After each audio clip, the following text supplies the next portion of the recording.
마가복음 16장 1절에서 8절까지 있는 말씀 제가 봉독해 올립니다. 안식일이 지남에 막달라 마리아와 야고보의 어머니 마리아와 또 살로메가 가서 예수께 바르기 위하여 향품을 사다 두었다가 안식 후 첫날 매우 일찍이 해 돋는 때 그 무덤으로 가며 서로 말하되 누가 우리를 위하여 무덤 문에서 돌을 굴려 주리요 하더니 눈을 들어본즉 돌이 벌써 굴러졌으니 그 돌이 심히 크더라. 무덤에 들어가서 흰 옷을 입은 한 청년이 우편에 앉은 것을 보고 놀라매 청년이 이르되 놀라지 말라. 너희가 십자가에 못 박히신 나사렛 예수를 찾는구나.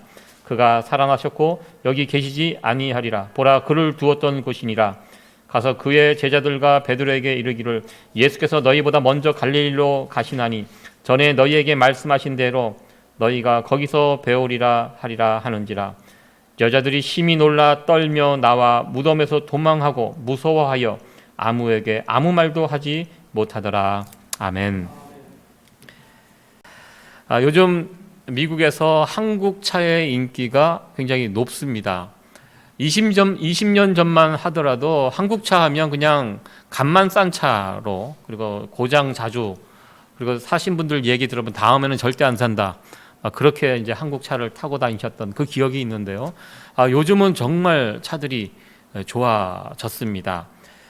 최근 결정적으로 한국차의 그 인지도가 올라갔던 사건이 있었습니다. 타이거 우즈가 현대 제네시스 SUV 그 차량을 몰다가 교통사고가 크게 났던, 그 정도 사고가 났으면 거의 목숨을 잃을 정도 치명적인 사고를 만났는데요.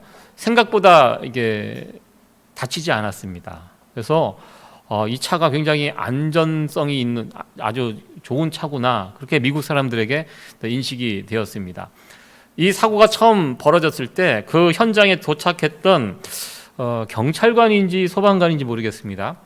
그분이 방송에서 인터뷰를 했습니다. 그분의 인터뷰가 아주 결정적인 역할을 했습니다. 이 정도 차가 망가졌으면 사람이 거의 이제 목숨을 잃는 아주 치명적인 사고인데, 우주는 멀쩡하고, 왜 멀쩡한가 이렇게 차를 안을 들여다보니까 겉은 찌그러져 있지만 안에 중요한 프레임은 그대로 있더라.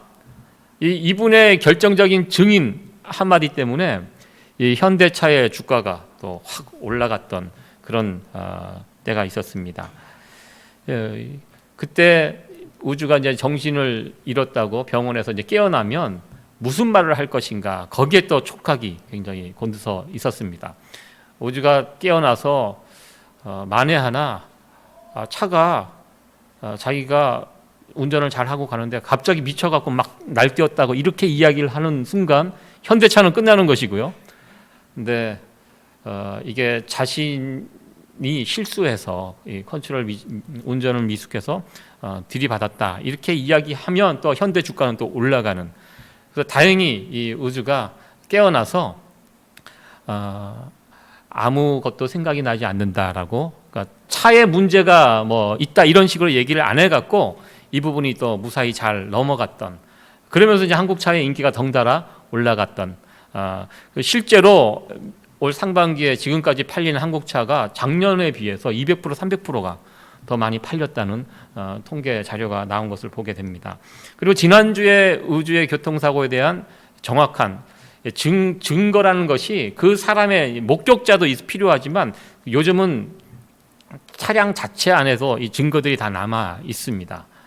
타이어 자국도 있고 그 자체에 그 블랙박스도 있고 그런 거를 종합해서 이번 사고가 단순한 우주의 그 운전 미숙으로 벌어진 졸음 운전을 했다 이런 식으로 좀 결론이 난 것 같습니다. 예전에는 교통사고를 만났을 때 억울한 일을 당한 사람들이 그 사고를 직접 목격했던 목격자를 찾는 그 일들이 참 많았습니다. 그래서 길을 가다 보면 프레카드가 걸려 있어서 몇 날 몇 시에 교통사고가 있었는데 여기에 목격자를 찾습니다. 미국 분들은 운전하다가 사고 나면 그 목격자 역할을 참 잘해 줍니다. 경찰에게 정확하게 자기가 본 대로 사실대로, 그래서 그분의 증언이 굉장히 큰 도움이 되고 큰 역할을 하게 되는데요. 목격자가 없으면 또 이제 골치 아프게 됩니다.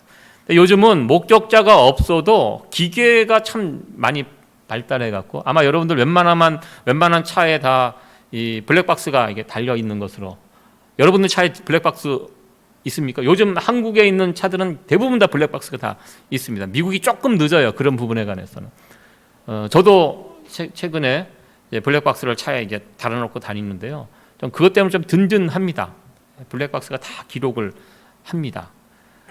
예전에 그런 범죄가 있었죠. 자해 공갈단이라고 해갖고 차에 막 달려 들어갔고 막 그런 장면 보셨잖아요. 제가 봤던 어떤 장면도 차가 서 있는데 저쪽에서 있던 사람이 걸어와갖고 차에 일부러 막 부딪히고 또 일어나서 또 부딪히고 막 그러고 있는 거예요. 그리고 이제 배에서 배째라고 누워 있는데 차 주인이 기가 차게 보고 있는 거죠. 이렇게 보고 있다가 차에서 내립니다. 딱 내려갖고 그 사람에 가고 썩썩 건드네.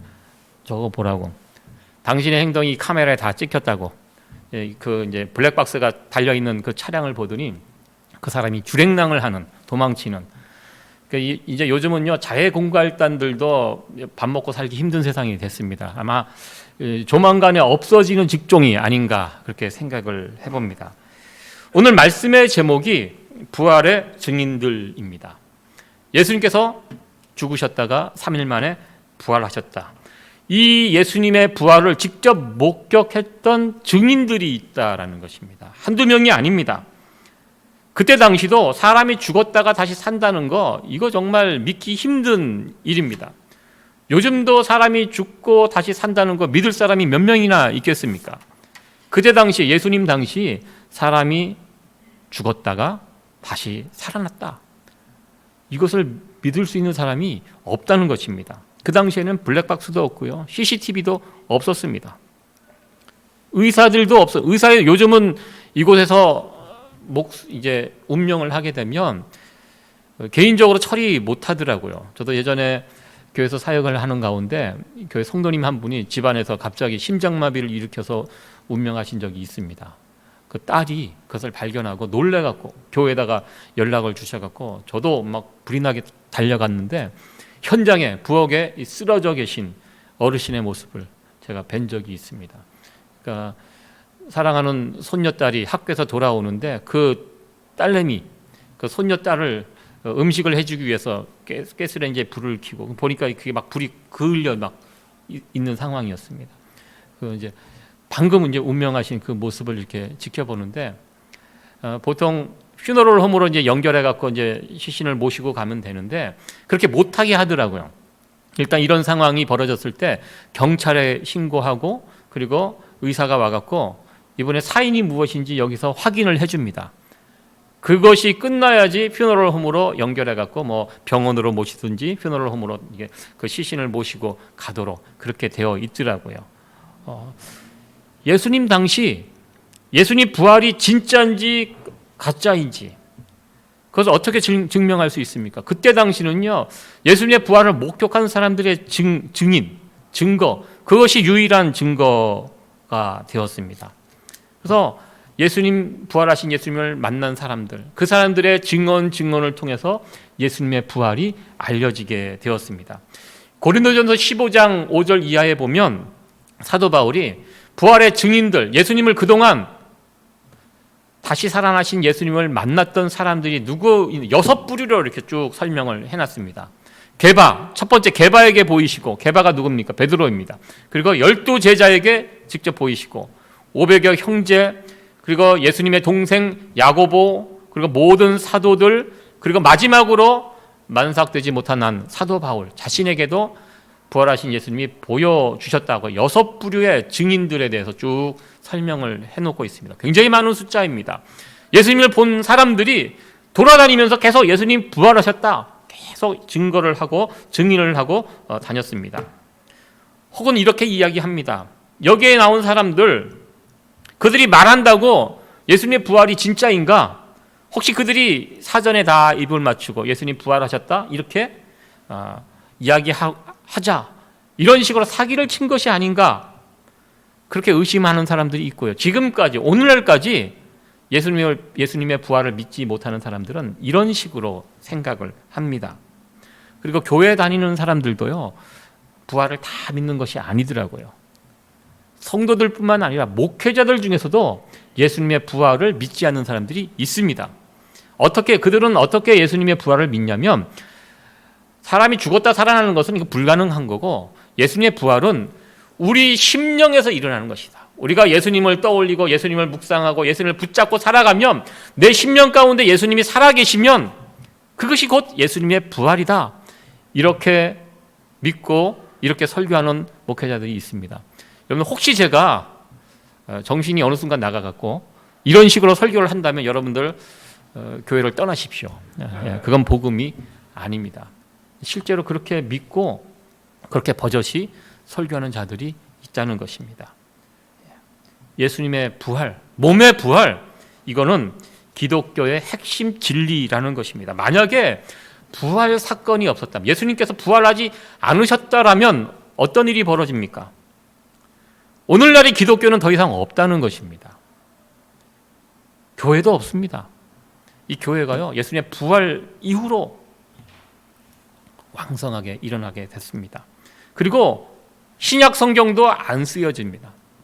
여러분들, 신약 성경이 언제부터 쓰여졌습니까? 예수님의 부활 사건 이후로 사복음서가 쓰여지고 사도 바울의 서신서가 쓰여지고, 이 신약 성경 모든 것이요, 예수님의 부활 사건을 기점으로, 만약에 예수님께서 십자가에 달려 죽으시고 그것으로 끝났다면 이 모든 것이 오늘날 우리가 이렇게 이 자리에 모여서 예배드린 이런 거 다 없어졌다는 것입니다.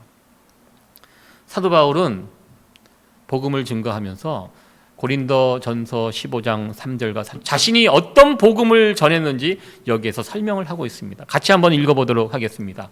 시작. 내가 받은 것을 먼저 너희에게 전하였노니 이는 성경대로 그리스도께서 우리 죄를 위하여 죽으시고 장사 지낸 바 되었다가 성경대로 사흘 만에 다시 살아나사. 사도 바울이 복음을 전했는데요, 도대체 어떤 내용을 전했는가, 어떤 것을 복음이라고 하는가, 여기에 나와 있습니다. 고린도전서 15장 3절 4절에 성경대로 죽으시고 성경대로 부활하셨다. 예수님의 십자가와 부활을 전한 것이 사도 바울이 전한 복음입니다. 복음이 복잡한 것이 아니에요. 예수님의 죽음, 십자가, 그리고 그 예수님이 다시 살아나셨다. 이것을 사도 바울이 돌아다니는 곳곳마다, 전도 여행을 얼마나 많이 다녔습니까? 가는 곳곳마다 이것을 전했고요. 그리고 이것을 전해 들은 사람들을 통해서 교회가 세워지고, 이 복음을 통해서, 예수님의 십자가 부활의 복음을 통해서 믿는 사람들이 생겨지고 그들이 구원을 받게 되었다는 것입니다. 기독교의 시작, 이 초대 교회의 시작은 예수님의 부활하심의 증언부터 시작이 되었습니다.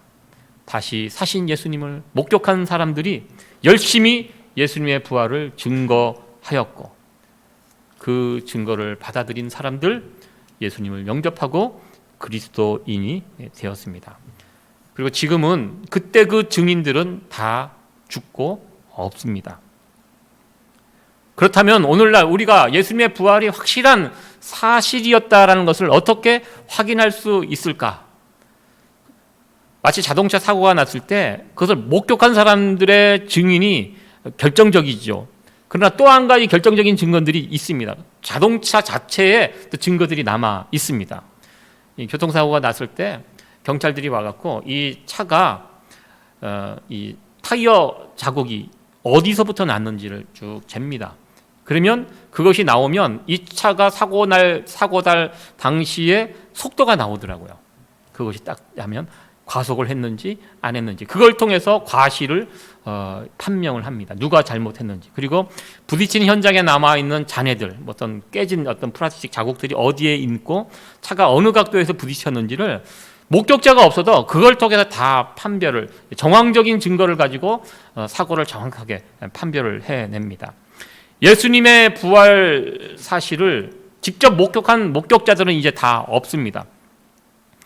이제는 주관적인 증거가 아니라 객관적인 정황적인 증거들이 예수님의 부활에 관해서 남아 있다는 것입니다.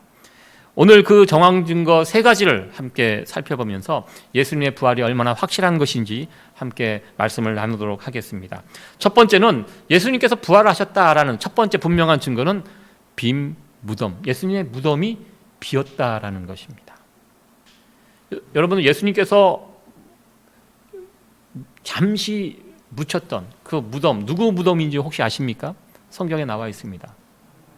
네.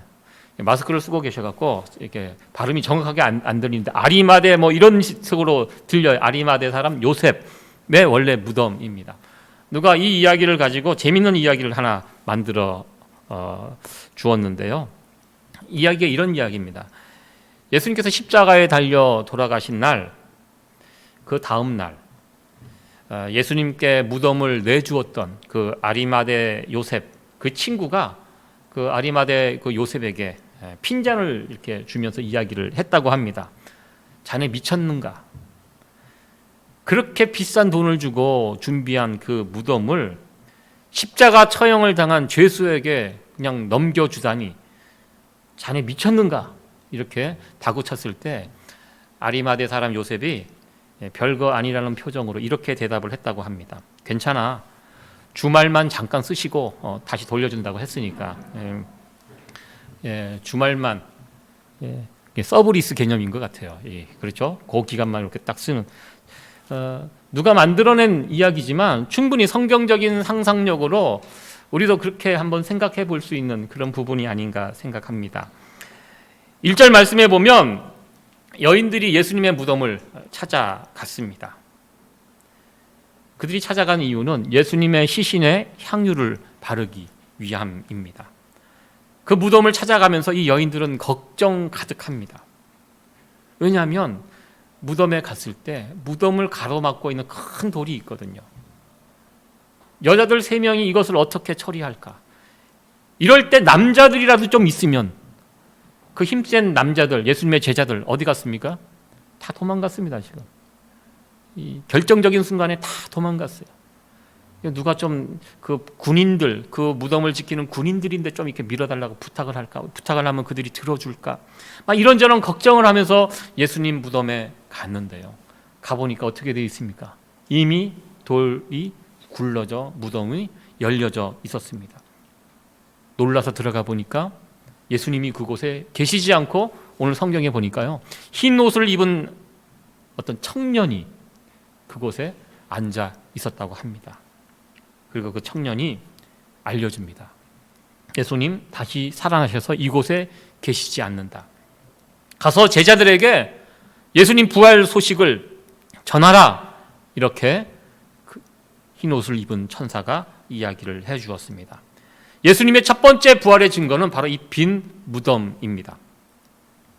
유대 종교 지도자들은요, 예수님께서 죽으신 이후에 3일 만에 다시 부활하신다, 이 이야기 예수님 말씀을 통해서 듣고 알고 있었습니다.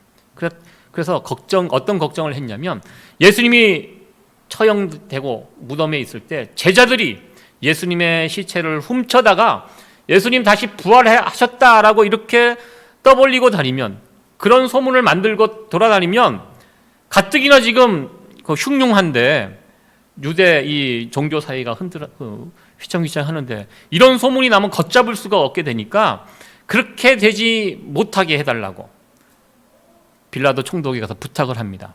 절대로 제자들이 이곳에 와서 예수의 시체를 훔쳐가지 못하도록 잘 지켜달라, 신신당부를 합니다.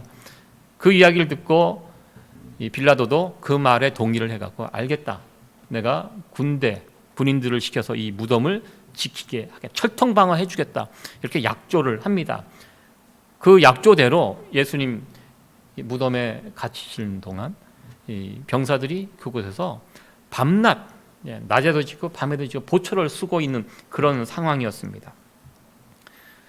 예수님의 제자들이 그 상황을 뚫고 돌을 굴리고 예수님의 시체를 훔쳐갈 수 있는 그 틈이 없는 그런 상황이었다는 것입니다.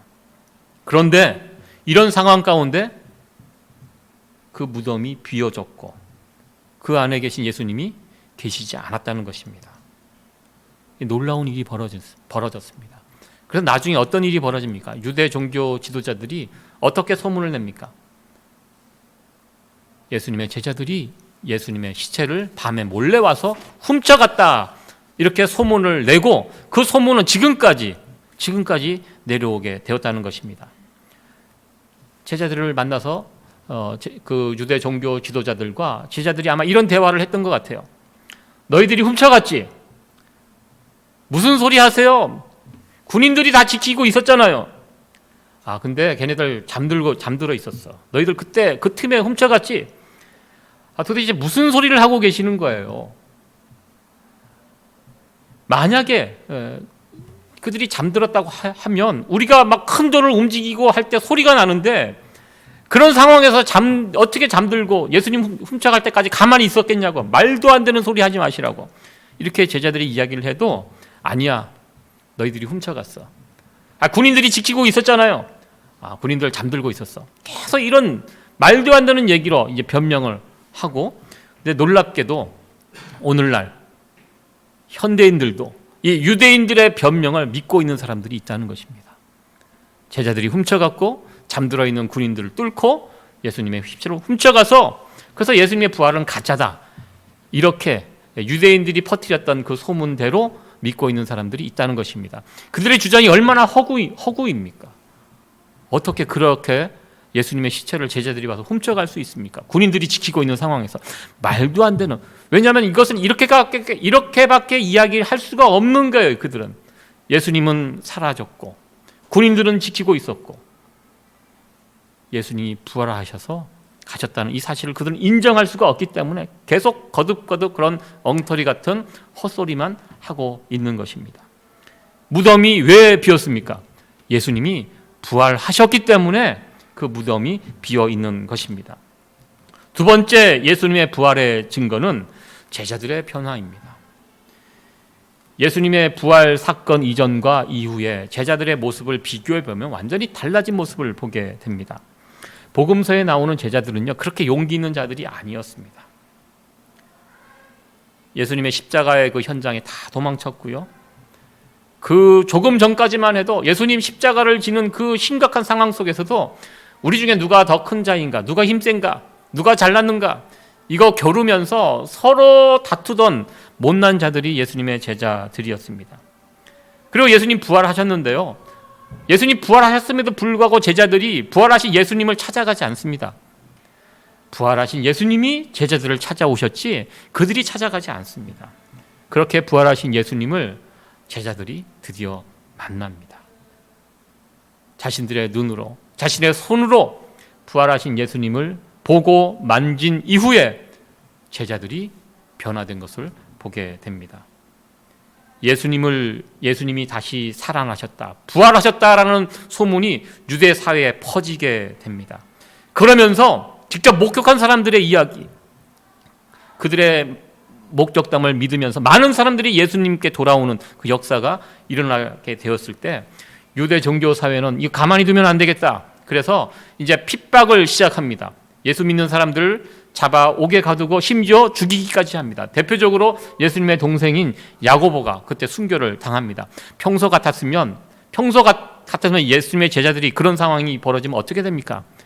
꽁꽁 숨었을 것입니다. 베드로가 했던 것처럼 나는 예수를 모르고 다 도망가고 숨고 했을 텐데, 평소 같았으면. 그런데 그때는 그러지 않았다는 것입니다. 감옥에 갇히고 그리고 심지어 목숨을 잃어도 제자들 더욱더 담대하게 예수님을 증거했고요. 결국 예수님의 제자들 대부분 사도 요한만 빼고 다 예수님이 증거하다가 순교 당했다는 것입니다. 예수님의 제자들이요, 자신들이 만든 거짓말을 위해서 그렇게 목숨을 걸 그런 위인들입니까? 그런 사람들 아닙니다. 절대로 그들은 용기가 있는 자들이 아니었습니다. 그렇다면 왜 그들이 그렇게 됐습니까? 그들이 봤기 때문입니다. 십자가에 달려 죽으시는 예수님, 그 시신, 그리고 3일 만에 다시 살아나신 예수님을 그들이 직접 만나고 만지고 보았기 때문에 그들은 극적인 변화를 일으키게 되었다는 것입니다. 극적인 변화를 일으킨 대표적인 사람 사도 바울입니다. 사도 바울의 변화를 누가 설명할 수 있겠습니까? 조금 전까지만 해도 예수 믿는 사람들을 그토록 증오하면서 잡아가두고 스데반이 죽는 그 자리에 옷을 들고 그것을 지켜봤던, 마땅하다, 저 사람이 죽는 것은 마땅하다 그랬던 사람이 다메섹 도상에서 부활하신 예수님을 만난 이후에 그의 삶이 완전히 달라졌던 사도 바울의 변화는 예수님의 부활 사건이 아니면 설명할 수 없는 놀라운 변화 사건이었다는 것입니다. 세 번째 증거가 있습니다. 그것은 기독교의 출현입니다. 예수님이 십자가 위에서 죽으시면서 끝났다면 아까도 말씀드렸듯이 신약 성경 쓸 필요가 없었습니다. 그리고 교회도 시작될 필요가 없었습니다. 부활하신 주님이 계셨기 때문에 성경, 신약 성경이 쓰여졌고, 그리고 예수님의 부활을 증거하고 전하기 위해서 교회가 세워지게 되었습니다. 그동안 유대인들은요, 대대로 안식일을 지켰습니다. 토요일 안식일을 지켰습니다. 그때 당시 예수님의 부활 사건 이후로 기독교인들은 안식일을 주일로 바꾸게 됩니다. 유대인들에게 안식일은요, 목숨과 같은 날입니다. 그때 당시 예수님의 12제자뿐만 아니라 기독교로 개종했던 수많은 사람들이 다 주일을 지키는 사람들이 되었고요. 이것은 기독교 역사일 뿐만 아니라 세상 역사에도, 세상 역사가들도 1세기 당시 유대인들이 대규모 개종이 일어났던, 역사상 한 번도 없었던 대규모 개종이 일어나고 안식일을 버리고 주일을 지키는 날로 바뀌었던 이 현상에 대해서 연구하면서 그때 당시 무슨 일이 일어났다는 것입니다. 유대인 사회에 그 무슨 일이 무엇이냐면 예수님의 부활 사건이라는 것입니다. 부활 사건이 아니고는 설명할 수 없는 유대인 사회의 변화가 일어났다는 것입니다. 언젠가 제가 설교 시간에 언급했던 분입니다. 닉슨 대통령의 보좌관이었던 찰스 콜슨이라는 분, 미국 사회에서, 미국 기독교 사회에서 굉장히 유명하신 분입니다. 이분이 워터게이트 사건으로 감옥에 가게 되었습니다. 그가 감옥에서 회심을 했는데요, 그가 회심을 했던 결정적인 사건이 바로 예수님의 부활 사건입니다.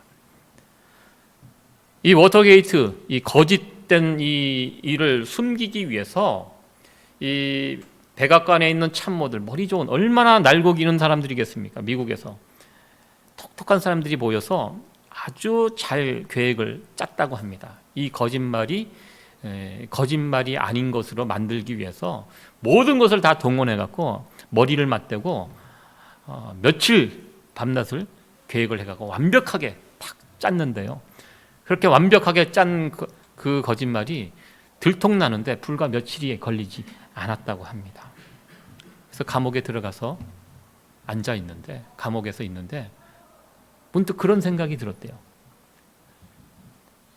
자신들이 만들어 놓은 이것이 거짓말로 들통이 난 것은 이 거짓말이기 때문에 들통이 나는 것입니다. 진실이면 들통이 나겠습니까? 거짓말이니까. 이 거짓말은 아무리 숨기려고 해도 이것은 드러날 수밖에 없다는 것입니다. 그런데 예수님의 부활 사건을 생각해 보았다고 합니다. 이 부활 사건이 만약에 거짓말이었다면, 거짓이라면 지금 2000년이 지났는데 이것이 거짓말로 드러나지 않고 있다는 이 사실에 이 사람이 주목을 했다는 것입니다. 왜냐하면 자기들과 같이 천재, 머리 똑똑하고 법률과 미국의 모든 것을 다 알고 있는 천재들이 모여서 짠 것도 이 거짓말이기 때문에 며칠 만에 드러났는데, 이 부활 사건을 증거하며 다녔던 사람들 면면을 보면요, 여자들도 있고요, 배우지 못한 사람들, 그때 당시 똑똑한 사람들이 아닙니다. 법률적으로 뛰어난 사람들도 아닙니다. 그런 자들이 이 부활을 증거했는데 2000년이 지난 지금까지 이 말이 거짓말로 들통났다는 이야기를 들어본 적이 없다는 것입니다. 이 찰스 콜슨은요, 머리가 굉장히 뛰어난 사람입니다. 똑똑하고요, 굉장히 논리적인 거예요. 생각이 거기까지 미치니까 이 사람은 예수님의 부활 사건이 진짜구나, 진실이구나. 그래서 그는 그 감옥에서 예수님을 영접하게 됩니다. 그리고 감옥에서 나와서 감옥 선교회, 미국에서 지금은 가장 유명한 감옥 선교회를 만들어서 미국에 있는 감옥을 돌아다니면서 예수 그리스도의 이 복음을 증거하는 복음 선교사가 되었습니다. 이분의 책들이 많이 소개가 되었습니다. 아마 여러분들 기회가 되시면 이분 책을 한번 사서 읽어보시기 바랍니다. 아주 탁월한 사람입니다. 아주 똑똑한 사람으로 논리적이고 기독교가 무엇인지를 초신자들, 처음 믿는 자들에게 잘 설명하는, 하나님께서 또 그렇게 쓰시는, 어떻게 보면 그의 인생은 닉슨과 함께 있었던 그 인생보다 지금의 인생이 훨씬 더 값지고 의미 있는 인생을 살고 있는 분이 아닌가 이렇게 생각이 됩니다. 지금까지 예수님께서 부활하셨다라는 증거에 대해서 살펴보았습니다. 여기는 여러 가지 증거들이 있습니다. 직접 만난 사람들의 주관적인 증거가 있고요, 주어진 상황들, 그런 모습들을 보면서 객관적인 증거들을 통해서 예수님의 부활이 진짜라는 것, 오늘 말씀을 통해서 살펴보았습니다. 그렇다면 여기서 질문을 해보게 됩니다. 그렇다면 나는 부활, 예수님의 부활을 지금 믿고 있는가? 아마 여러분들 마음속으로 대답해 보시기 바랍니다. 나는 부활을 믿고 있는가? 그동안 긴가민가 했는데 오늘 정 목사 이야기를 들어보니까 예수님 부활이 사실인 것 같아. 오늘부터 한번 믿어봐야지, 믿기로 노력해야지. 여러분들, 예수님의 부활은요 그렇게 해서 믿는 것이 아니라는 것입니다. 예수님의 부활은요 내가 믿는 것이 아니라 그 부활 사건이 믿어지는 것이에요. 믿어지는, 어느 날 이 찰스 콜슨처럼 어느 날 그것이 나에게 진실로 믿어지게 되는 것입니다. 이 믿음은요 나로부터 출발하지 않아요. 그러니까 기독교 신앙의 놀라운, 어떻게 보면 이게 비밀인데요, 세상 다른 종교는요 내가 무엇인가를 하고 내가 선택을 하고 이러지만 우리가 믿는 기독교는요 출발이 달라요. 하나님이 나를 선택하는 거예요. 이 믿음이요 위에서 내려오는 믿음이에요. 그래서 내가 믿는다가 아니라 믿어진다가 됩니다. 저는 저와 여러분들이 이 부활 사건이 믿어지는 은혜가 우리 가운데 있기를 간절히 소망합니다. 로마서 10장 9절에 있는 말씀인데요, 같이 한번 읽어보도록 하겠습니다. 시작. 내가 만일 내 입으로 예수를 주로 시인하며 또 하나님께서 그를 죽은 자 가운데서 살리신 것을 내 마음에 믿으면 구원을 얻으리라. 아멘. 내 마음에 믿으면, 믿어지면 하나님께서 우리에게 믿어지는 은혜를 우리에게 베풀어 주십니다. 그럴 때 우리는 이 부활 신앙을 붙잡고 또 구원받는 사람으로서 이 땅에서 살아가게 됩니다. 끝으로 마가복음 16장 8절에 있는 말씀 함께 살펴보기를 원합니다. 16장 8절 같이 한번 읽어보도록 하겠습니다. 시작. 여자들이 심히 놀라 떨며 나와 무덤에서 도망하고 무서워하여 아무에게 아무 말도 하지 못하더라. 아멘. 여러분들 성경을 이렇게 펴신 분들은 보시면 아시겠지만 마가복음이 모두 20절에 끝납니다. 16장 20절에 끝나는데 이 8절이 끝나고 9절 시작할 때 보면 가로가 되어 있어요. 여러분들 성경에도 다 그렇게 되어 있죠? 예. 가로가 안 되어 있으면 그 성경 버리세요. 그거 잘못된 성경입니다. 여기 보시면 9절에 가로로 되어 있고 20절이 끝나면 가로가 닫혀 있습니다. 가로로 묶여 있어요. 9절부터 20절까지. 이게 무슨 뜻이냐면 마가복음을 처음 썼을 때는 이 9절에서 20절까지가 없었습니다. 9절에서 20절, 성경은 그래요. 보통 성경을 읽다 보면 가로로 되어 있는 부분들이 가끔 여러분들 만나게 되는데요, 원본어에는 없지만 사본에 나중에 추가가 된 부분들을 가리켜 가로로 이렇게 묶어 놓습니다. 마가복음은 어떻게 보면 16장 8절에서 끝나요. 마가는 8절까지 썼습니다. 9절부터는 후대에 첨가된 부분이라고 보시면 정확합니다.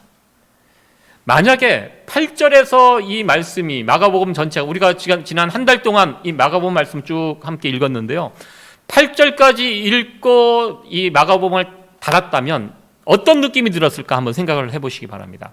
여자들이 심히 놀라 떨며 나와 무덤에서 도망하고 무서워하여 아무에게 아무 말도 하지 못하더라.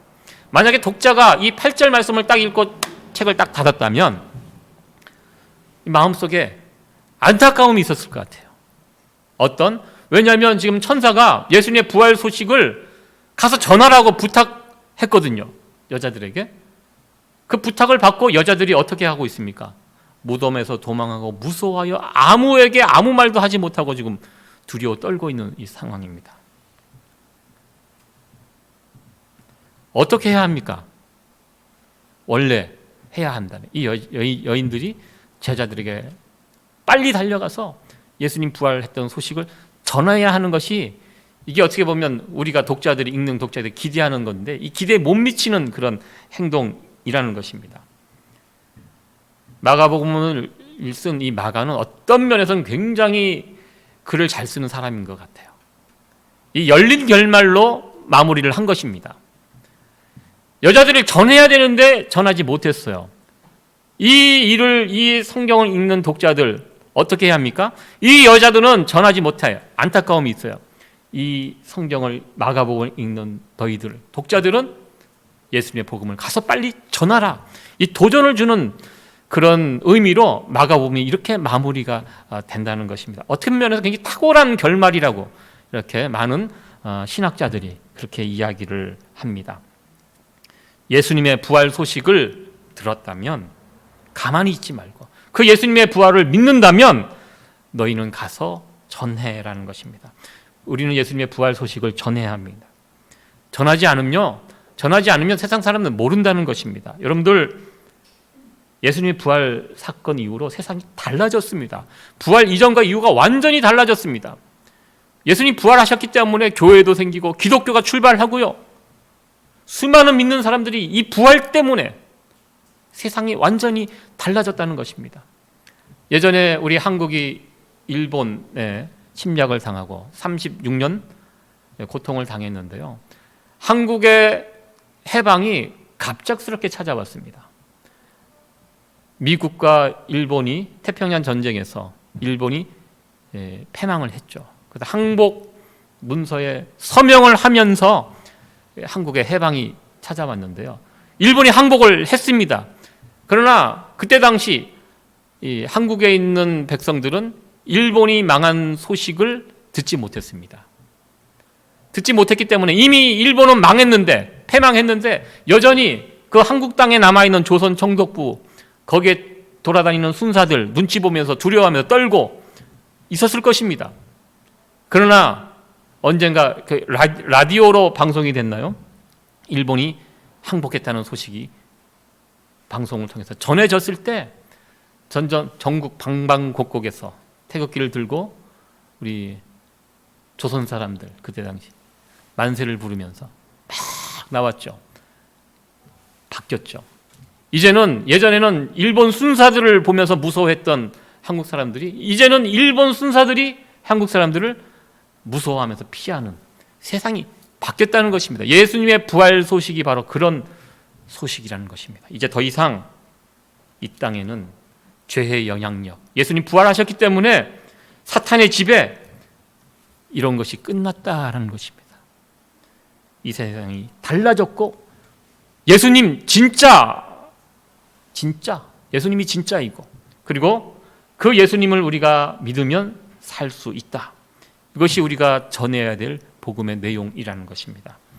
부활의 증인으로서 우리가 예수님을 믿을 뿐만 아니라, 그 예수님의 부활을 믿을 뿐만 아니라 예수님의 부활을 이제 마음껏 힘껏 증거하며 살아갈 수 있는 저와 여러분들, 우리 세이비어 교회가 되어지기를 간절히 축원합니다.